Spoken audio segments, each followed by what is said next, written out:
یہ ایک ڈاکٹر صاحب ہیں، میں نے انہیں کہا تھا کہ اگر آپ میرے سوالوں کا جواب دے دیں تو میں اپنی تمام ویڈیوز ڈیلیٹ کر دوں گا۔ اگر یہ میرے سوالوں کا جواب نہ دے پائے تو آپ نے لکھنا ہے کہ کیس کلوز۔ ان کی ہر ویڈیو پہ جا کے ضرور لکھیے گا، کیونکہ میں اب جو دلائل دوں گا، اس سے پہلے میں نے جتنے بھی دلائل دیے وہ میں نے کتاب استعمال نہیں کی۔ جون صاحب، میں آج آپ کے ان تمام سوالات کا تفصیلی جواب دوں گا، اور آخر میں بھی آپ سے کچھ سوالات ضرور پوچھوں گا۔ ان سوالات کو سننے کے لیے اس ویڈیو کو آخر تک ضرور دیکھیے گا۔ اس سے پہلے کہ میں آپ کے سوالات کی طرف بڑھوں، مجھے ایک انتہائی افسوسناک اور حیران کن بات کا ذکر کرنا ہے۔ صرف ایک ڈاکٹر میرے سوالوں کا جواب دے رہا تھا جب میں نے اسے ہسٹری اور کمپیریٹیو اسٹڈی کا اپنا ایک چھوٹا سا مطالعہ بتایا تو آپ کا ڈاکٹر سفیان مجھے بلاک کر گیا۔ کیا کمال کی بات ہے، صرف ایک بندے میں ہمت ہوئی میرے سوالوں کے جواب دینے کی۔ جون صاحب، آپ نے ایک اور ویڈیو میں یہ سری اور سفید جھوٹ بولا کہ میں نے آپ کو بلاک کر دیا ہے۔ مجھے سمجھ نہیں آتی کہ آپ کو اس قدر سستے ڈرامے اور جھوٹ کی ضرورت کیوں پیش آئی۔ آپ کا ایک پیج، اس پر 6 لاکھ سے زیادہ فالوورز ہیں۔ آپ کا ایک اور پیج بھی ہے جس پر 4-5 لاکھ فالوورز ہیں۔ میرے فالوورز آپ سے تقریباً 10 گنا کم ہیں، میرے بمشکل 1.5 لاکھ فالوورز ہیں۔ تو پھر یہ ڈرامے، یہ جھوٹ کیوں؟ میں جانتا ہوں کہ آج کل لوگ علم اور سنجیدہ تحقیق سے بھاگتے ہیں اور انہیں سنسنی، ڈرامہ اور جھوٹ پسند ہے۔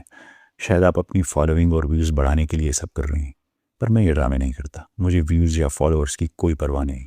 میں تو پوری دیانتداری سے، صدقے دل سے آپ کی رہنمائی کرنے کی کوشش کر رہا تھا کہ شاید آپ لوٹ آئیں، لیکن آپ نے حق کی تلاش کی بجائے منافقت اور جھوٹ کا راستہ چنا۔ میں نے آپ کو کبھی بلاک نہیں کیا، یہ کھلا جھوٹ ہے۔ میں نے اپنی زندگی میں بے شمار ایتھیسٹ سے علمی گفتگو کی ہے، لائف سیشن کیے ہیں، ڈیبیٹ کیے ہیں، لیکن میں نے آج تک کسی میں اس درجے کی منافقت اور جھوٹ نہیں دیکھا۔ آپ کو اپنے اس جھوٹ پر سرعام معافی مانگنی چاہیے۔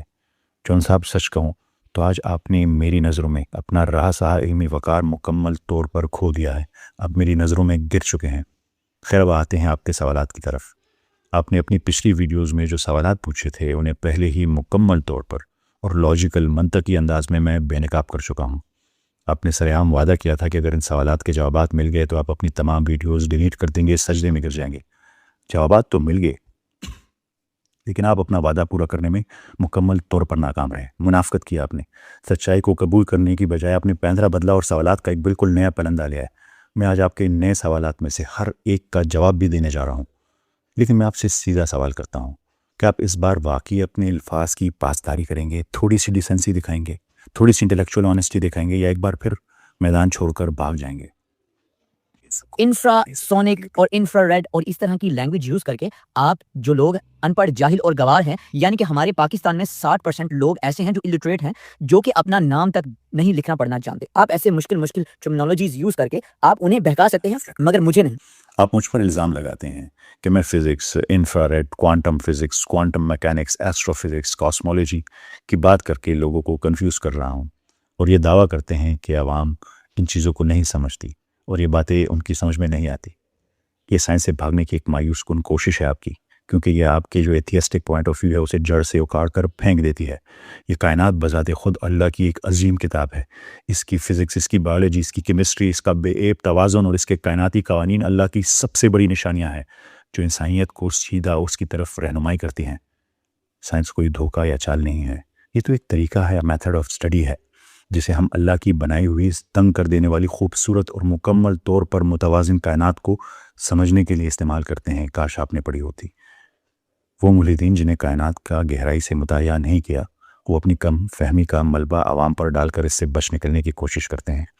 اگر آپ کے پاس واقعی اس کائنات کی ساخت کو سمجھنے کا گہرا علم ہوتا، اگر آپ کا دل مکمل طور پر تعصب سے پاک ہوتا، تو آپ ایمان کا مذاق اڑانے والی ویڈیوز نہ بنا رہے ہوتے، بلکہ آپ خالق کی اس بے پناہ عظمت کے سامنے اسی وقت سجدے میں گر جاتے۔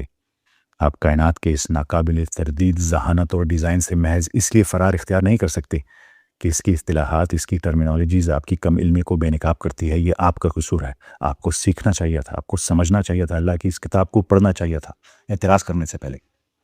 کتاب کا نام ہے آپ کے سامنے میں کتاب کا نام لکھ دیتا ہوں اور اس کے علاوہ جو ہے وہ میں آپ کو بتا دیتا ہوں کہ کہاں سے جی سنن ابن ماجہ کتاب کا نام ہے سنن ابن ماجہ یہ سامنے یہ حدیث کی کتاب ہے شاید ڈاکٹر صاحب اسے نہ پڑھائیں کیونکہ یہاں پہ اعراب نہیں لگے تو چلیں بات کرتا ہوں حدیث نمبر 1944 1944 حدیث ہے جس میں ہماری ہات المومنین امی عائشہ فرماتی ہیں رجم کی آیتیں اور بڑی عمر کے آدمی کو 10 بار دودھ پلانے کی آیت اتری تھی اور یہ دونوں آیتیں ایک کاغذ پر لکھی ہوئی تھی اور وہ کاغذ میرے تخت کے نیچے تھا ٹھیک ہے جی اس کے بعد نبی کریم صلی اللہ علیہ وسلم کی وفات میں ہم لوگ مشغول تھے اور ایک بکری آئی وہ کاغذ وہ پتا یا وہ چمڑے کا ٹکڑا کھا گئی اب ڈاکٹر صاحب مجھے یہ ضرور جواب دیجیے یہاں ہنسنے کی بات ہے کہ آپ کے اللہ نے تو قرآن پاک میں وعدہ کیا ہے سورہ بقرہ میں آپ نے شاید یہ نہیں پڑھی سوری آپ کو سورہ الحجر آیت نمبر 9 میں اللہ نے وعدہ کیا ہے بے شک یہ کتاب نصیحت ہم نے اتاری اور اب آتے ہیں آپ کے مخصوص دعووں کی طرف اور شروعات کرتے ہیں سنن ابن ماجہ کی اس حدیث سے جس میں حضرت عائشہ رضی اللہ تعالیٰ عنہ کے بستر کے نیچے ایک بکری کے صحیفے کھا جانے کا ذکر ہے۔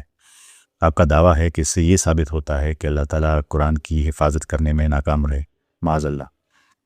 اول تو خالص علمی اور اکیڈیمک لحاظ سے علم حدیث کے جید علماء نے سند میں خامیوں کی وجہ سے اس مخصوص روایت کو ضعیف قرار دیا ہے۔ اس کی سند میں محمد بن اسحاق شامل ہے جو مدلس ہیں، یعنی روایت میں واسطے چھوڑ دینے والے ہیں، اور انہوں نے اس مخصوص روایت کو انا یعنی یہ واضح کرنے کی بجائے کہ انہوں نے براہ راست سنا، محض ان یا سے کہہ دیا کہ اس سے سنا اس سے سنا بیان کیا، لہٰذا یہ کوئی بھی قابل اعتماد متن نہیں ہے۔ قرآن کریم کو کسی بستر کے نیچے چھپے ہوئے کاغذ کے ایک واحد کمزور ٹکڑے کے طور پر محفوظ نہیں کیا گیا جوان صاحب، بلکہ اسے تو تباتر سے ماس ٹرانسمیشن کے ذریعے ہزاروں لاکھوں حفاظ کے سینوں میں اور متعدد تحریری نسخوں کی صورت پر محفوظ کیا گیا ہے آج تک۔ سورہ حجر کی جو آیت ہے اس میں جو پیغام ہے حفاظت کا، اللہ کا وعدہ دراصل الہامی وحی کو تحریف سے بچانے کا وعدہ ہے۔ یہ اس چمڑے یا کاغذ کے ہر اس ٹکڑے کو فزیکل طور پر طبی یا مادی لحاظ سے لازوال بنانے کا کوئی وعدہ نہیں ہے، بلکہ قرآن کریم کی حفاظت ہے۔ اگر آپ آج قرآن کی کسی بھی نسخے کو جلا بھی دیں تو آپ نے قرآن کو تباہ نہیں کیا، آپ نے صرف ایک کاغذ کو جلایا ہے۔ اس کی حفاظت اللہ تعالیٰ کے ذمے ہے۔ یعنی بقرہ کی آیت نمبر 106 آیت نمبر 106 میں لکھا ہے ہم جس آیت کو چاہتے ہیں منسوخ کر دیتے ہیں اور اسے فراموش کر دیتے ہیں اور اس کے بدلے بہتر وہی یا آیت بھیج دیتے ہیں، کیا تم نہیں جانتے خدا ہر بات پر قادر ہے؟ اب مجھے بتائیں کہ جس قرآن کا ذمہ اللہ نے لے رکھا ہے وہ آیتیں منسوخ کیسے کرتا ہے اور پھر نئی آیتیں کیسے؟ اس کے بعد آپ نے سورہ بقرہ کی آیت نمبر 106 میں نسخ کے تصور کا ذکر کیا اور یہ دعویٰ کیا کہ اس کا مطلب ہے یہ کہ خدا سے غلطیاں ہوتی ہیں، نعوذ باللہ۔ ایک بار پھر غلط، جھوٹ، منافقت۔ نسخ دراصل الہامی قانون کا بتدریج اور مرحلہ باز نفاذ ہے، کسی غلطی کی اصلاح نہیں۔ 23 سال کے عرصے میں ایک نئی تہذیب کو بنیاد سے تعمیر کیا جا رہا تھا۔ جب ایک ڈاکٹر مریض کی بدلتی ہوئی حالت کے پیش نظر مختلف دوائیں تجویز کرتا ہے تو ڈاکٹر خود اپنی ہی بات کی تردید نہیں کر رہا ہوتا، بلکہ وہ عین صحیح وقت پر عین صحیح علاج کر رہا ہوتا ہے، بالکل ویسے ہی جیسے شراب کو بتدریج حرام کیا گیا، روکا گیا، ختم کیا گیا۔ قرآن کریم کی حفاظت کا مطلب اس کی آخری مکمل اور کامل شکل کو پوری انسانیت کے لیے محفوظ کرنا ہے، نہ کہ یہ کہ ٹوٹی پھوٹی اور بیمار معاشرت کا علاج کرنے کے لیے استعمال ہونے والی عارضی اور ارتقائی قوانین کو منجمد کرنا۔ یہ ایک ذریعہ ہے۔ آپ کو یاد ہوگا شیطانی آیتیں، یہ تو یاد ہوگا نا، لات منات تا عزا اونچی درجے کی دیویاں ہیں، تم چاہو تو ان سے کچھ مانگ بھی سکتے ہو اور یہ تمہاری بخشش کا ذریعہ بھی ہو سکتی ہیں۔ اور آپ کو ڈاکٹر صاحب یہ بھی پتا ہوگا کہ کس نے جا کے وہاں پہ سجدہ کیا تھا اور پھر کفار مکہ یعنی کہ قریش والے خوش ہو گئے تھے اور پھر 8 سال کے بعد اس آیت کو منسوخ کر دیا گیا تھا۔ پھر آپ نے بڑے اعتماد کے ساتھ نام نہاد شیطانی آیات کا حوالہ دیا اور دعویٰ کیا کہ مشرکوں کے بتوں کی تعریف کرنے والی آیات پہلے قبول کی گئی ہیں اور پھر منسوخ کر دی گئی ہیں۔ اس سے ثابت ہوتا ہے کہ آپ نے مستند اور معتبر کتابیں پڑھی ہی نہیں ہیں۔ یہ کہانی ایک مشہور و معروف تاریخی من گڑت افسانہ ہے جسے علم حدیث اور تفسیر کی چوٹی کے علماء، جن میں سے ابن کثیر، امام نووی مختلف شامل ہیں، نے سختی سے مسترد کیا ہے۔ اس کہانی کی ہر ایک سند منقطع ہے یا ضعیف ہے۔ منطقی لحاظ سے یہ بھی بالکل بیہودہ بات ہے۔ سورہ نجم کی آیت کو دیکھیں 19 سے 23 تک، یہ انہی بتوں کی شدید مذمت کرتی ہے اور ان کا مذاق اڑاتی ہے۔ یہ بات لسانی اور منطقی طور پر قطعی ناممکن اور بیتوکی ہے کہ بتوں کی تعریف کو ان آیات کے بیچ میں گھسا دیا گیا ہو جو انہی بتوں کو مشرکین کے گڑے ہوئے محض کھوکھلے نام قرار دے رہی ہو۔ کتنی اللاجیکل بات ہے۔ آپ ایک جھوٹا بیانیہ گھڑنے کے لیے ایک مسترد شدہ تاریخ کا سہارا لے رہے ہیں۔ گیا تھا اور کعبہ کی توڑ پھوڑ کے بارے میں تو واقعہ ہرا تو آپ نے پڑھا ہوگا جہاں پہ مسجد حرام میں گھوڑے باندھے گئے تھے، گھوڑوں نے پیشاب کیا تھا اور لیدیں کی تھی، تو اس وقت آپ کے اللہ نے کیسے گھوڑوں کو یہ اجازت دی، کیسے غلاف کعبہ جو ہے وہ جلایا گیا، کیسے 700 صحابہ کرام کے منہ پہ تھپڑے مارے گئے، ان کو قتل کیا گیا، 1000 سے زیادہ عورتیں جن خانہ کعبہ پر حملوں اور کراتنا کے حجر اسود چرانے کی طرف اشارہ کیا۔ آپ دراصل برائی کے فلسفے سے پرابلم آف ایول کہتے ہیں کا اطلاق فن تعمیر یعنی عمارت پر کر رہے ہیں۔ کعبہ پتھروں سے بنا ایک مادی ڈھانچہ ہے، یہ ہمارا قبلہ ہے، خدا کی ذات نہیں۔ آئیے میں آپ کو ہمارے ایمان کی ایک گہری حقیقت سکھاتا ہوں۔ نبی کریم صلی اللہ علیہ وآلہ وسلم نے ایک بار خانہ کعبہ کی طرف دیکھ کر فرمایا تھا کہ اگرچہ تیری حرمت بہت زیادہ ہے، لیکن اللہ کی نظر میں ایک انسانی جان، ایک مومن کی خون اور دل کی حرمت کعبے سے بھی زیادہ ہے۔ پھر بھی ہر روز انسان اپنے ارادے اور اختیار کا استعمال کرتے ہوئے دوسرے انسانوں کو دکھ دیتے ہیں، جیسے آپ نے مجھ پر جھوٹا الزام لگایا بلاک کرنے کا، اور پاکیوں پر ظلم کرتے ہیں اور ان کے دل توڑتے ہیں۔ اللہ دنیا میں ایسا ہونے دیتا ہے کیونکہ یہ زندگی ارادے، فری ول اور اختیار کا ایک امتحان ہے۔ اگر لوگوں کو، ان انسانوں کو نقصان پہنچانے کا اختیار دیا گیا ہے جن کی حرمت زیادہ ہے کعبہ سے، تو یقیناً ان کے پاس ایک پتھر کی عمارت کو نقصان پہنچانے کا اختیار بھی موجود ہے۔ خانہ کعبہ کو پہنچنے والا کوئی مادی نقصان اس کی روحانی حقیقت کو، اس کی روحانی قدر و قیمت کو کبھی ختم نہیں کر سکتا، نہ کم کر سکتا ہے۔ یہی وہ اصل وجہ ہے جس کے لیے روز قیامت مقرر ہے، ایک ایسا دن جہاں ہر ظلم کو، چاہے اس نے کسی انسانی جان کو نقصان پہنچایا ہو یا کسی مقدس مقام کی بے حرمتی کی ہو، سخت اور حتمی احتساب سے گزرنا ہوگا۔ کعبہ ہمارے لیے بہت احترام کے لائق ہے۔ ابرہا 700 کا لشکر لے کر آیا، جبکہ آپ کو پتہ ہے صحرا میں ہاتھی 3-4 دن کیا ایک ہفتہ بھی نہیں چل سکتے، تو کیسے 200 لیٹر پانی پینے والا ہاتھی آ گیا؟ تو آپ بڑے اعتماد سے دعویٰ کرتے ہیں کہ ابراہ کے ہاتھی صحرا میں زندہ ہی نہیں رہ سکتے کیونکہ وہ روزانہ 200 لیٹر پانی پیتے ہیں۔ آئیے آپ کی جغرافیائی اور تاریخی جہالت سے شروع کرتے ہیں۔ یمن سے مکہ کا راستہ کوئی بنجر اور پانی سے خالی ریت کا میدان نہیں ہے، یہ سلسلہ کوہ سروات کے ساتھ ساتھ چلتا ہے، جس میں قدیم تجارتی راستے، نخلستان اور قابل اعتماد پانی کے ذخائر والی وادیاں موجود ہیں۔ مزید یہ کہ ابراہا اکسوم کی سلطنت کا وائسرائے تھا، جو افریقی جنگی ہاتھیوں کا بہت زیادہ استعمال کرتی تھی۔ ایک بڑی فوج کو منتقل کرنے کے لیے بڑے پیمانے پہ لاجسٹکس، سپلائی چینز اور پانی کی ذخائر کی ضرورت ہوتی ہے، جس کا انتظام ایک بادشاہ قدرتی طور پر کرتا ہے۔ بالکل اسی طرح جیسے مشہور جرنیل آپ نے سنا ہوگا ہانی ویل نے جنگی ہاتھیوں کے ساتھ جمے ہوئے اور برف سے ڈھکے ہوئے پہاڑوں کو کامیابی سے عبور کیا تھا، جو کہ ہاتھیوں کے لیے ایک بالکل اجنبی اور انتہائی ناموافق ماحول تھا۔ ابراہ کا ایک فوجی سپلائی چین کے ساتھ عرب کے قائم شدہ تجارتی راستوں پر ہاتھیوں کو منتقل کرنا تاریخی اعتبار سے بالکل ممکن ہے اور بالکل لاجیکل اور معقول ہے۔ وہ امام حسن کا جو جنازہ تھا اس پر تیر کن لوگوں نے برسائے، اور کون سی اتنی معتبر شخصیت اور ہماری امی جان تھی جو کہ آ کر خچر پہ آئی تھی اور انہوں نے دیکھا کہ نواسہ رسول کی جنازے کے اوپر تیر برسائے جا رہے ہیں اور وہ بھی شامل ہوئی۔ تو آپ نے ایک بہت پرانا اور پٹا ہوا کھیل کھیلنے کی کوشش کی۔ حضرت امام حسن رضی اللہ تعالیٰ عنہ کے جنازے کے المناک واقعے کا ذکر کیا اور ام المومنین حضرت عائشہ رضی اللہ تعالیٰ عنہ پر تیر چلانے کا جھوٹا الزام لگایا۔ سب سے پہلے آئیے آپ کے تاریخی سیاق و سباق کو، اس شدید کمی کو درست کرتے ہیں۔ مستند تاریخ روایت یہ بتاتی ہے کہ حضرت عائشہ رضی اللہ تعالیٰ عنہ نے کوئی تیر نہیں چلایا۔ یہ بات بالکل غلط ہے، سراسر غلط ہے۔ لیکن یہاں اصل مسئلہ آپ کی تاریخی تعریف نہیں ہے، اصل مسئلہ آپ کا ایجنڈا ہے۔ آپ جان بوجھ کر فرقہ وارانہ تقسیم کی آگ بھڑکانے کی کوشش کر رہے ہیں۔ آپ سوچتے ہیں کہ آپ شیعہ اور سنی کو آپس میں لڑا کر ہمیں تقسیم کر سکتے ہیں۔ آئیے میں آپ کی معلومات میں اضافہ کرتا ہوں، یہاں تک کہ ایران کے سپریم لیڈر آیت اللہ خامنائی صاحب نے بھی ایک عالمی سطح پر تسلیم شدہ فتویٰ جاری کیا ہے، جس میں حضرت عائشہ رضی اللہ تعالیٰ عنہ یا محترم صحابہ کرام کی توہین کو صریحاً حرام قرار دیا ہے۔ میں آپ کے لیے بات بالکل صاف اور واضح کر دوں، شیعہ ہمارے بھائی ہیں، سنی ہمارے بھائی ہیں، ہماری صرف ایک ہی بنیادی پہچان ہے۔ جی ہاں، کسی بھی عظیم اور 1400 سال پرانی تہذیب کی طرح ہمارے اندرونی اختلافات اور تاریخی تنازعات موجود ہو سکتے ہیں، لیکن جب آپ جیسے ایتھیسٹ ملحدین کی بات آتی ہے تو ہمارے عقیدے کا مذاق اڑاتے ہیں، تو ہم ایک ٹیم ہے، ہم ایک مسلم امہ ہے، ایک مسلمان چاہے وہ شیعہ ہو یا سنی، بالکل اسی ایک قرآن کی پیروی کرتے ہیں، اسی ایک اللہ پر ایمان رکھتے ہیں اور اسی ایک رسول صلی اللہ علیہ وآلہ وسلم سے محبت کرتے ہیں۔ جب تک آپ اللہ کی کتاب اور اللہ کے رسول پر ایمان نہیں لاتے، آپ ہمارے لیے غیر اور باہر والے ہیں۔ آپ کو ہمارے اندرونی اور گھریلو معلومات کا استحصال کرنے کی قطعی کوئی اجازت نہیں۔ ہم ایک متحد صف ہیں اور آپ جیسے لوگوں کی جانب سے امت کو تقسیم کرنے کی کوئی بھی کوشش ہمیں ناکام اور رائیگاں نہیں جائے گی۔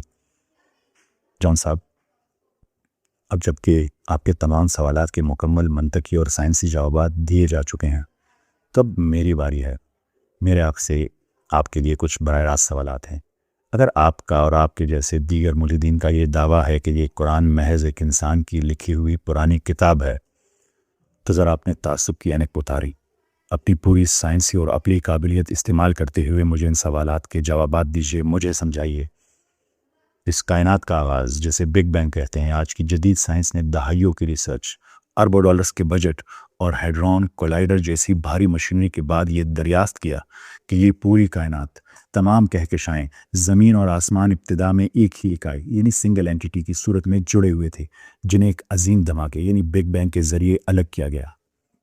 مجھے بتائیے 1400 سال پہلے صحرائے عرب میں موجود ایک انسان کو کیسے علم تھا کہ کائنات کی ابتدا ایسے ہوئی تھی؟ سورہ انبیاء کی آیت نمبر 30 پوری صراحت سے کہتی ہے کہ ان منکرین نے اس بات پر غور نہیں کیا کہ آسمان اور زمین آپس میں جڑے ہوئے تھے، پھر ہم نے انہیں الگ کر دیا۔ انہیں کائنات کا یہ ماڈل کس نے سکھایا؟ جواب دیجیے، زندگی کی ابتدا اور پانی یعنی اوریجن آف لائف۔ آج جدید بایولوجی ہمیں بتاتی ہے کہ ہر زندہ خلیہ یعنی سیل کا سائٹوپلازم 70 سے 80% پانی پر مشتمل ہے۔ یہ ایک ثابت شدہ سائنسی حقیقت ہے، یہاں تک کہ ناسا جب ناسا خلا میں زندگی تلاش کرتا ہے تو ان کا پہلا اصول ہوتا ہے فالو دا واٹر، یعنی پانی تلاش کرو، پانی ملے گی تو زندگی ملے گی۔ سورہ انبیاء کی اسی آیت میں 1400 سال پہلے یہ اعلان کر دیا گیا تھا، اور ہم نے ہر زندہ چیز کو پانی سے پیدا کیا۔ جب مائکروسکوپ اور بایولوجی کی کسی لیبارٹری کا وجود تک نہ تھا تو صحرا کے اس خشک ماحول میں رہنے والے ایک انسان نے حیات کا یہ سب سے بڑا اور بنیادی راز کیسے جان لیا تھا؟ آپ بلیک ہولز کو جانتے ہیں کہ بلیک ہولز کی دریافت کیسی ہوئی؟ آج کی ایسٹرو فزکس ہمیں بلیک ہولز کے بارے میں بتاتی ہے کہ یہ وہ مردہ ستارے ہیں جو اپنی شدید کشش ثقل کی وجہ سے غائب ہو جاتے ہیں، اسپیس ٹائم فیبرک میں انویزیبل ہو جاتے ہیں، پیچھے چلے جاتے ہیں، کائنات کے سینے میں پھر یہ تیزی سے سفر کرتے ہیں اور ایک عظیم کائناتی ویکیوم کلینر کی طرح اپنے آس پاس راستے میں آنے والی ہر چیز کو اپنی طرف کھینچ لیتے ہیں، اس کو نگل لیتے ہیں۔ اب ذرا سورہ تکویر کی آیت نمبر 15 اور 16 کو پڑھیے، جو آپ نے پڑھی ہی نہیں ہوگی، مجھے یقین ہے۔ اللہ تعالیٰ قسم کھا کر فرماتے ہیں، بس میں قسم کھاتا ہوں پیچھے ہٹ جانے والے کی، یعنی غائب ہونے جانے کی، جو اسپیس ٹائم فیبرک میں پیچھے چلے جائے، ستاروں کی جو تیزی سے چلنے والے ہیں اور سمیٹ لینے والے یا صفایا کر دینے والے ہیں۔ عربی میں الخنس کا مطلب ہے چھپ جانے والے یا غائب ہونے جانے والے، اور خنس کا مطلب ہے جھاڑو دینے والے، ویکیوم کلینر کی طرح صفایا کرنے والے، ویکیومنگ کرنے والے۔ مجھے بتائیے، صدیوں پہلے جب انسانیت کہکشاؤں کے نام تک نہیں جانتی تھی، انہیں بلیک ہولز کی یہ عین اور قطعی سائنس خصوصیات کس نے بتائی؟ انہیں یہ اتنی ایڈوانسڈ انفارمیشن کہاں سے ملی؟ آپ شاید تھیوری آف ریلیٹیوٹی کو جانتے ہوں گے۔ 20ویں صدی میں البرٹ آئنسٹائن نے اپنی theory of relativity, special theory of relativity اور جنرل تھیوری آف ریلیٹیوٹی پیش کر کے دنیا کو حیران کر دیا کہ وقت کوئی مستقل یعنی ایبسولوٹ چیز نہیں ہے، بلکہ یہ کشش ثقل اور رفتار کے حساب سے بدل سکتا ہے، یعنی یہ ایک ریلیٹیو ہے۔ لیکن قرآن کریم نے آئنسٹائن سے 1400 سال پہلے ہی وقت کو ریلیٹیو کے طور پر پیش کر دیا تھا۔ قرآن کریم نے واضح طور پر بتایا کہ اللہ کے ہاں ایک دن تمہاری گنتی کے 1000 سال سورہ حج میں کہا، یا 50,000 سال سورہ معارج، یعنی ریلیٹیو ہے، چینج ہوتا رہتا ہے، اس کے برابر ہو سکتا ہے۔ اصحاب کہف کا واقعہ دیکھیے، حضرت عزیر علیہ السلام کا 100 سال تک سوئے رہنے کا واقعہ دیکھیے، اسے محض دن کا ایک پہر محسوس کرنا، یہ سب ٹائم ڈائلیشن کی پرفیکٹ مثالیں ہیں۔ انہیں ماڈرن فزکس کی یہ پیچیدہ تھیوری کس نے پڑھائی؟ قرآن کریم کو یہ باتیں کہاں سے پتہ لگی؟ کبھی آپ نے سوچا، یا یہ بے تکے اعتراضات ہی آپ اٹھاتے رہیں گے؟ اب ذرا انسانی اناٹمی کو سمجھے۔ آج کی نیورو سائنس بتاتی ہے کہ انسان کے دماغ کا اگلا حصہ یعنی پری فرنٹل کارٹیکس، اسے پری فرنٹل کارٹیکس کہتے ہیں، جھوٹ بولنے اور فیصلے کرنے کا مرکز ہے۔ قرآن کریم نے سورہ الق میں جھوٹ بولنے والی زبان کا نہیں، بلکہ جھوٹی اور خطاکار پیشانی کے بالوں کا ذکر کیا کہ فورینسک سائنس نے 19 صدی میں دریافت کیا کہ دنیا میں کسی بھی دو انسانوں کے جو فنگر پرنٹس ہوتے ہیں وہ ایک جیسے نہیں ہو سکتے۔ لیکن سورہ قیامہ نے صدیوں پہلے مرنے کے بعد دوبارہ اٹھائے جانے کے سوال پہ جب آپ جیسے انکار کرنے والوں نے سوال اٹھایا کہ ہمیں دوبارہ اٹھایا جائے گا، تو کیا جواب دیا؟ کہ ہم تو اس کی انگلیوں کے پور اس کے فنگر پرنٹس تک درست کرنے پر قادر ہیں۔ قرآن کریم نے ہڈیوں کے بجائے فنگر پرنٹس کا ذکر کیوں کیا؟ انہیں انسانی شناخت کے اس بار کو کیسے علم تھا 1400 سال پہلے؟ مجھے بتائیے کہ یہ کائنات جو فائن ٹنگ ہے، جو چاروں فنڈامنٹل فورسز ہیں، اتنی پرفیکٹ ہیں، یہ کیسے اتنی پرفیکٹ ہیں؟ اور قرآن کریم نے اسی چیز پر ہمیں چیلنج کیسے دیا ہے؟ آپ نے کبھی قرآن کریم کے اسٹائلومیٹرک انالیسس کو دیکھا ہے؟ کمپیوٹر آرٹیفیشیل انٹیلیجنس کی مدد سے جو اسٹائلومیٹری ہوتی ہے، الگوریتھم سے اسے چیک کیا ہے؟ جان صاحب یہ محض چند مثالیں ہیں، یہ وہ سائنسی منطقی اور میتھمیٹیکل حقائق ہیں جن کا آپ اور آپ کے پورے ایتھیسٹک فلسفے کے پاس کوئی جواب نہیں ہے، پر میں آپ کے جوابات کا انتظار کروں گا کہ آپ ان کا جواب مجھے دے سکتے ہیں کہ نہیں۔ میں نے آپ کو آپ کے تمام سوالات کا جواب دے دیا ہے، اب میرے سوالات کا آپ ضرور جواب دیجیے گا کہ اگر یہ کتاب غلط ہے اس کے پاس یہ انفارمیشن کہاں سے آئی؟ آپ کے نام نہاد علمی لبادے کو پوری طرح سے تار تار کر دیا گیا ہے، آپ کی اصولی غلطیاں، کمزور اور من گڑت تاریخی روایت پر آپ کا انحصار اور سائنس سے آپ کا مایوس کن فرار آپ کی اپنی آڈینس کے سامنے پوری طرح بے نقاب ہو چکا ہے۔ آپ بڑے تکبر کے ساتھ آگے آئے تھے اور ایک عظیم الشان عوامی وعدہ کیا تھا کہ اگر آپ کے سوالوں کے جوابات دے دیے گئے تو آپ اپنی ویڈیوز ڈیلیٹ کر دیں گے، سجدے میں گر جائیں گے۔ تو سن لیں، جوابات دے دیے گئے ایک بار پھر 5ویں دفعہ۔ سچائی بالکل صاف، قطعی اور ناقابل تردید ہو کر سامنے کھڑی ہے۔ اب آپ کے پاس جذباتی ہیرا پھیری یا سستے فرقہ وارانہ ہتھ کنڈوں کے پیچھے چھپنے کی کوئی جگہ نہیں، نہ جھوٹ بول کر مجھ پر الزام لگانے کی کوئی جگہ ہے۔ اب یہ دنیا دیکھ رہی ہے کہ آپ کے اندر رتی برابر بھی علمی دیانتداری، انٹلیکچوئل ہونیسٹی باقی ہے۔ اپنی لفظوں کے پکے بنیے، ویڈیو ڈیلیٹ کریں یا پھر انکار کریں اور سب کے سامنے ہمیشہ کے لیے خود پر ایک ایسے دھوکے باز کا ٹھپا لگوا لیں جو اسی سچائی سے بھاگتا ہے جس کا اس نے خود مطالبہ کیا تھا۔ فیصلہ آپ کے ہاتھ میں ہے، لیکن یہ بحث اب ختم ہو چکی ہے۔ اپنا وعدہ پورا کری، کیس کلوزڈ۔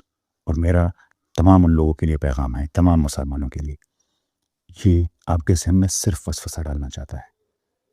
اپنے ایمان کو، اپنے علم کو، اپنے دل کو، اپنے یقین کو اتنا مضبوط کریں کہ اس جیسے ہزاروں بھی آ جائیں تو اس پر کوئی اثر نہ ڈال سکے۔ اس کا کام فرقہ پرستی ہے۔ شیعہ ہمارے بھائی ہیں، سنی ہمارے بھائی ہیں۔ ہر وہ شخص جو اللہ کو، اللہ کے رسول کو، اللہ کے آخری پیغمبر کو، اللہ کی کتاب کو مانتا ہو، اور اس کو کبھی بھی ان جیسے لوگوں کے کہنے پر آپس میں تضاد تنازعات مت بنائیے گا، اور ان جیسے لوگوں کے فتنے سے، شر سے اللہ ہم سب کو محفوظ رکھے۔ آمین۔ آپ سب کا بہت شکریہ۔